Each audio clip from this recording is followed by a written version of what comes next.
Hi friends, welcome back to Naga's Kitchen. இன்னைக்கு நம்ம Naga's Kitchenல ragi இனிப்பு களி ரெசிபி தான் இன்னைக்கு உங்களோட நான் ஷேர் பண்ணிக்க போறேன். ரொம்பவே குறைவான நேரத்துல அதுவும் ஆரோக்கியமா நம்ம ப்ரிப்பேர் பண்ணிரலாம்.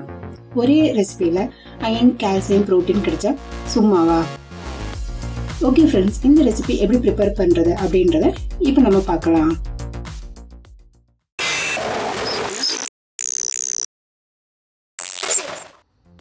ஃபர்ஸ்ட் ஒரு நான்ஸ்டிக் தவால ஒரு 3/4 கப் அளவுக்கு நான் தண்ணி சேர்த்துக்கிறேன்.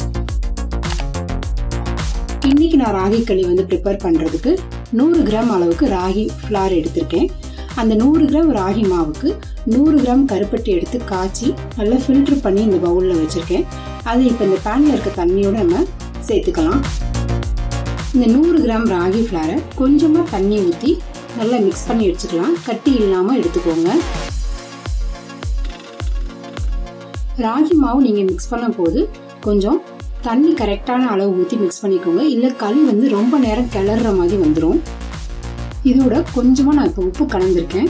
ஸோ எப்பயுமே ஸ்வீட் செய்யும் போது கொஞ்சம் லைட்டா சால்ட் ஆட் பண்ணிட்டோம்னா அந்த இனிப்பு நல்லா தூக்கி கொடுக்கும்.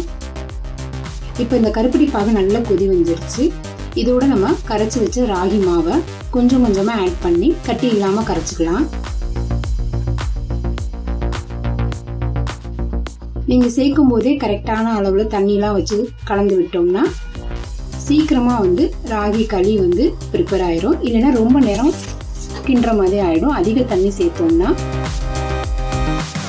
இப்போ இதை நல்லா கலந்து விட்டுக்கலாம்.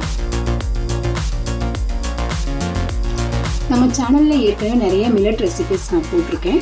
ராகி பணியாரம் போட்டிருக்கோம். அப்புறம் கருப்பு கவுனி அரிசியில பாத்தீங்கன்னா தோசை, இட்லி, பணியாரமும் பண்ணிருக்கோம்.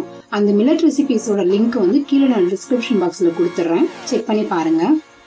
இப்போ இந்த அளவுக்கு நல்லா கெட்டி ஆயிடுச்சு. கையில உங்களால வலிக்க முடியல, ரொம்ப சூடு தாங்க முடியல அப்படின்னா ஒரு கரண்டி எடுத்து கூட அதை தண்ணியில நீங்க டிப் பண்ணிட்டு களியை நல்லா வலிச்சு விட்டீங்கன்னா கரண்டியில சுத்தமா ஒட்டவே விட்டாது. இப்ப நல்லா எல்லாத்தையும் வலிச்சு விட்டாச்சு. இது கரெக்டா ஒரு 8 நிமிஷத்துக்கு ஒரு லிட் போட்டு க்ளோஸ் பண்ணி வேக விட்டுலாம். ஸோ இப்போ பார்த்தீங்கன்னா நல்லா வெந்துருச்சு களி.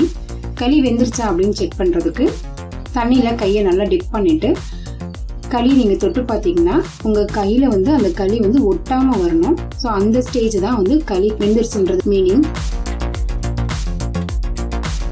இப்போ நல்லா இதை நான் பெரட்டி விட்டுட்டேன். வெந்துருச்சான்றத பாத்திரலாம். இப்ப பாருங்க கையில சுத்தமா ஒட்டவே இல்லை.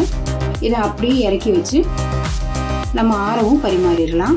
இதோட நான் சுவைக்காக இப்போ ஒரு 1/2 டேபிள் ஸ்பூன் அளவுக்கு கீ ஆட் பண்ணிருக்கேன்.